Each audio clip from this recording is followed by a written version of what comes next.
Seguro que esta situación suena familiar. Se está trabajando en un proyecto en equipo, ya sea código, un documento, lo que sea, y de repente salta la pregunta del millón. Oye, ¿quién tiene la última versión? Pues bueno, hoy vamos a hablar justo de la solución a ese caos, el control de versiones. Es una herramienta de verdad fundamental que permite a los equipos colaborar sin pisarse el trabajo unos a otros y sobre todo manteniendo un historial completísimo de cada cambio. Y para que todo quede súper claro, vamos a ir paso a paso. Primero, los conceptos fundamentales, lo básico. Luego, nos meteremos en el corazón del sistema, que es el repositorio. Después, echaremos un vistazo a las herramientas y los tipos de sistemas que hay. Veremos cómo funciona todo esto en el día a día, en la práctica. Y para terminar, haremos un buen resumen con lo más importante. Venga, pues al lío. Empezamos con la primera parte. Antes de meternos en sistemas y herramientas más complejas, es súper importante que hablemos el mismo idioma. Vamos a asentar bien las bases, los conceptos clave. A ver, empecemos por lo más básico. ¿Qué es una versión? Pues imaginemos que es como hacerle una foto a un archivo o a un proyecto entero en un instante concreto. Hacemos cambios, guardamos, clic, otra foto. Es como tener un álbum de fotos del proyecto. Cada una de esas fotos es una versión. Y la secuencia de todas esas fotos, que nos cuenta la historia de cómo ha ido cambiando el proyecto, eso es lo que llamamos el conjunto de revisiones. Nos permite literalmente ver su evolución paso a paso. Entonces, si una versión es la foto, el control de versiones es básicamente el sistema que se encarga de organizar todo ese álbum. No se limita a guardar los cambios, sino que también registra quién hizo cada cambio, cuándo lo hizo y si se hacen las cosas bien, por qué lo hizo. Y esto es clave, porque significa que si algo se rompe, si algo sale mal, siempre se puede volver atrás en el tiempo a una foto anterior que funcionaba. Es un salvavidas, vamos. Y claro, todo esto no se hace a mano. Para eso están los sistemas de control de versiones, o VCS en inglés. Esto ya es el software, la herramienta específica que automatiza todo el proceso. Nos da un sitio central donde guardar el proyecto y todo su historial. Y lo que es importantísimo, coordina el trabajo de un montón de gente para evitar el desastre de que uno sobrescriba el trabajo del otro. Venga, ahora que tenemos las bases, vamos a hablar de la pieza central, el corazón de todo este sistema, el sitio donde vive toda la historia del proyecto. Hablamos, por supuesto, del repositorio. Y ojo que esto es muy importante. Un repositorio no es simplemente una carpeta con archivos y ya está, que va, es mucho más. Es, en realidad, una base de datos que guarda cada versión, cada cambio, cada comentario, toda la historia del proyecto. Es, como se suele decir, la única fuente de la verdad para todo el equipo. Si no está en el repositorio, no existe. Este esquema lo ilustra perfectamente. A ver, fijaos. A la izquierda tenemos a alguien en su ordenador. Para empezar a trabajar, lo primero que hace es un checkout. Esto es, básicamente, pedirle al sistema una copia local del proyecto. Con esa copia en su máquina, trabaja, hace sus cambios y cuando termina, hace un commit. Con esa operación, envía todas sus modificaciones de vuelta al repositorio central, el que vemos a la derecha. Así de simple.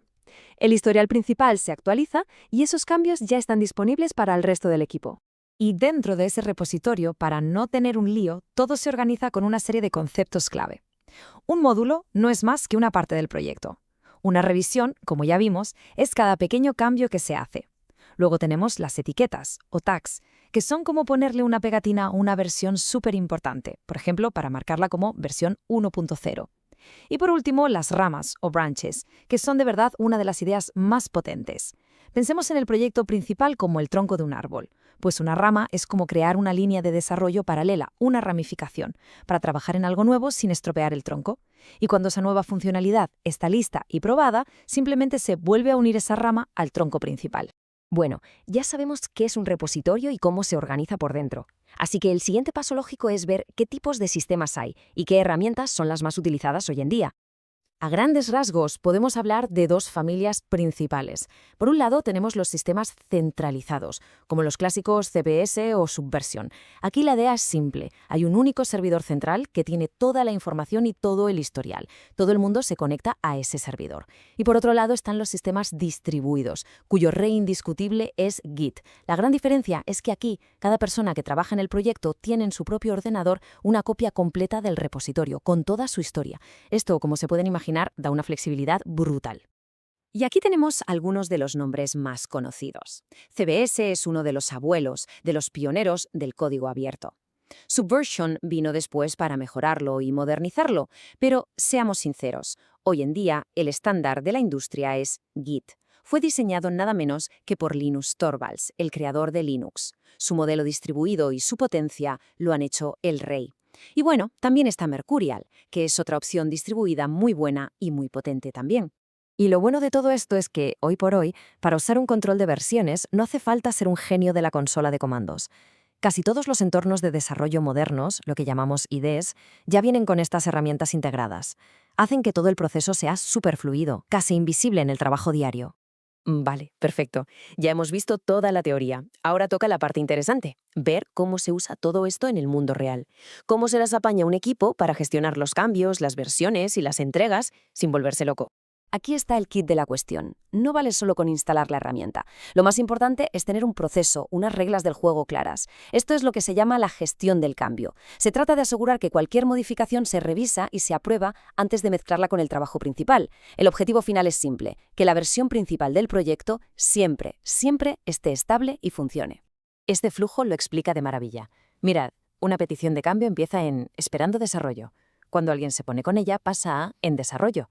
Al terminar, no se integra directamente, sino que pasa a en revisión, para que otra persona del equipo le eche un vistazo. Si todo está correcto y se aprueba, entonces, y solo entonces, se integra y pasa a estar completado. Este tipo de proceso es lo que evita que se cuelen errores o cambios a medio hacer en el proyecto principal. En la rutina de trabajo diaria, el ciclo básico suele ser este. Primero, checkout, para bajarse una copia del trabajo. Antes de tocar nada, es buena idea hacer un update para sincronizarte con los últimos cambios que hayan subido los demás. Luego ya sí se hacen las modificaciones. Una vez terminadas, se hace un commit para guardarlas de nuevo en el repositorio. Y oye, si a mitad de camino te das cuenta de que te has liado, siempre existe la opción de abort, que descarta tus cambios locales y te deja empezar de cero. Y para manejar todo esto, sobre todo en proyectos grandes, se usan estos términos. El tronco, o trunk, como ya decíamos con el símil del árbol, es la línea principal de desarrollo, la que siempre tiene que estar estable. Para hacer cosas nuevas, se crean ramas o branches, que son como esas líneas de desarrollo paralelas y seguras. Cuando el trabajo en una rama está listo, se hace una fusión o merge, que es el proceso de volver a integrar esos cambios en el tronco. Y por último, el delta no es más que el cambio concreto, las líneas exactas que han cambiado entre una revisión y la anterior. Bueno, hemos visto un montón de cosas, así que antes de terminar, vamos a hacer un repaso rápido de las ideas clave para que todo quede bien atado. A ver, quedémonos con esto. Primero, el control de versiones es vital, no es opcional para colaborar y tener un historial. Segundo, el repositorio es el centro de todo, la fuente de la verdad. Tercero, los sistemas pueden ser centralizados o distribuidos, con Git como el estándar actual. Cuarto, un proceso formal de gestión de cambios es lo que de verdad garantiza la estabilidad. Y quinto, el ciclo de checkout, update y commit es el pan de cada día. Y para cerrar, ahí va una pregunta para darle una vuelta. Porque el control de versiones no es solo para programadores, ni mucho menos. Se puede usar para escribir un libro, para diseños gráficos, para un trabajo de fin de máster, para cualquier cosa que cambie con el tiempo. Ahora que conocemos las bases, la pregunta es, ¿qué proceso en nuestro trabajo o estudios podría mejorar si se le aplicara un sistema así? ¿Dónde podríamos introducir un poco más de orden y seguridad? Ahí lo dejo.